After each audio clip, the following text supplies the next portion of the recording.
What lies at the very core of any true partnership? For most, it's the closeness, sharing a home, building a future, and waking up beside someone you love. But for thousands of couples separated by international borders, that vision is still a dream, not yet a reality. In the UK, the partner visa has long been the bridge to make that dream possible, but now conversations are stirring online. A new claim is spreading rapidly across forums and whispered exchanges, an alleged update that could dramatically alter how we define a relationship in the eyes of immigration authorities. It suggests that after July 2025, cohabitation may no longer be a requirement to obtain a UK partner visa. It sounds almost unbelievable, a change that would fundamentally reshape the legal expectations of a committed relationship. Today, we're taking a closer look at that claim. We'll dig into the facts, uncover the real developments, and spotlight the much more alarming change quietly approaching, one that could redefine access to the partner visa altogether. If you're new here, make sure to subscribe and tap the bell icon for vital updates on immigration and life in the UK. Now, let's begin. This isn't just a routine policy revision. For many couples, it feels like a ticking clock, a financial burden that may soon turn love into something only the wealthy can afford. Let's first address the rumor that's been making waves, the suggestion that living together is no longer a requirement for a partner visa. Let's be absolutely clear. For the vast majority of applicants, this is a serious misunderstanding. The cornerstone of the UK's partner visa framework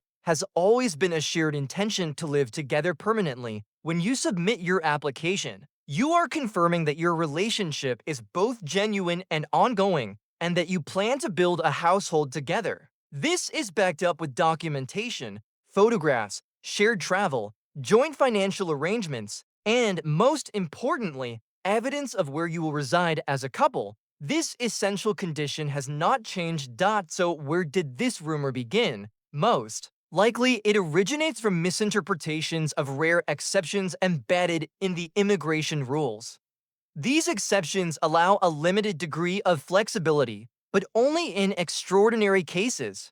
Think of situations like military deployment overseas, work assignments, or urgent family matters requiring temporary separation. In such circumstances, if a couple can provide comprehensive proof that the relationship remains strong and the separation is short-term and unavoidable, the Home Office may approve the visa, but these are clearly defined, case-by-case exceptions, not a new blanket policy. Relying on this misconception can have serious consequences: application refusals, financial loss, and emotional hardship. So, if the requirement to live together remains intact, what is the real change heading our way? Here's the part that's not speculation, it's confirmed, and it's significant. While attention has been diverted by this myth, the government has been moving forward with a policy shift that affects many more people, and it revolves around a single, pivotal number. That number is the minimum income requirement. For years,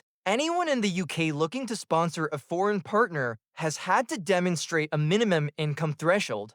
But starting July 2025, this financial requirement is said to rise sharply. It's a move that could make partner visas inaccessible for thousands of couples who, despite being in loving and committed relationships, simply cannot meet the new financial criteria. We'll be breaking down this income change, its exact figures, and its real-world impact in our next segment, so make sure you don't miss it, because while myths might cause confusion, the truth behind this policy shift could change lives, and not for the better, for years. One key figure stood between thousands of couples and their right to live together in the UK: £18,600.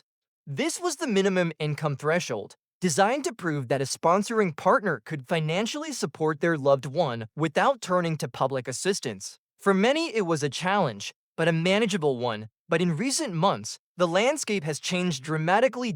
As part of the government's broader effort to reduce net migration, a dramatic shift has been introduced, one that is already sending shockwaves through communities across the UK. The threshold was first lifted to £29,000, triggering widespread concern and forcing countless families to reconsider their futures. Yet, that was only the beginning. The final stage of this change is set to arrive in July 2025, when the minimum income requirement for partner visas will rise to match that of the skilled worker route, £38,700 per year. Let that sink in. From next summer, British citizens hoping to bring a foreign partner to the UK will need to earn nearly £39,000 annually just to live together in their own country.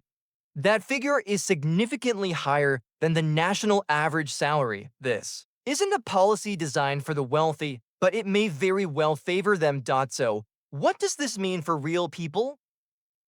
Picture a teacher in Yorkshire who falls in love with an American citizen, or a care worker in Swansea married to someone from the Philippines, or a freelance designer in Glasgow hoping to start a life with a Brazilian partner. These aren't unskilled individuals, they are the fabric of our society. Yet under these new rules, their love isn't enough. Not unless it comes with a payslip that meets the new benchmark. In practice, this policy introduces a two-tier system. A high-income earner is free to fall in love and build a home with whomever they choose, but for a working-class Briton, love now comes with conditions and a price tag, £38,700. That's the new cost of love, and the consequences of this policy are nothing short of devastating. It places people in heartbreaking dilemmas. Should they leave the country of their birth to join their partner overseas? Should they endure years of separation, clinging to the hope of one day earning more? Or take on multiple jobs, pushing themselves to the brink in pursuit of a threshold that feels just out of reach? This isn't just a bureaucratic adjustment, it's a policy with profound human consequences. The stress, the uncertainty, the sense of injustice, it's all too real for the families caught in its path. Some have already labeled it a love tax, a government measure that separates genuine families in pursuit of a migration target. And while there are a few exceptions, they apply to only a small number of cases. For instance, individuals receiving certain disability-related benefits, such as the Personal Independence Payment or Carer's Allowance, are not held to the same income requirement. Instead, they must prove adequate maintenance, showing they can support a partner without relying on additional public funds. For those who qualify, this offers a crucial lifeline. But for the vast majority, the road ahead is narrowing rapidly. The government's message is becoming unmistakably clear. Unless you're a high earner, the UK may no longer be a country where you can build a family with someone from abroad. So, as July 2025 approaches, let's not be distracted by the false rumors of relaxed rules. The reality is far more pressing. It's a systemic tightening that makes it harder than ever for ordinary citizens to live with the people they love. It forces us to confront a serious question. What kind of nation does the UK want to be? A country that embraces families across borders and celebrates love in all its forms? Or one that closes its doors to those who fall short of an arbitrary financial line? The impact of this policy is already being felt. Across the UK and beyond, people are making life-altering decisions, rushing to submit applications, shifting careers, or preparing for years of uncertainty. This is more than red tape. It's a race against time. A fight to hold on to something as fundamental as the right to be together. We want to hear from you.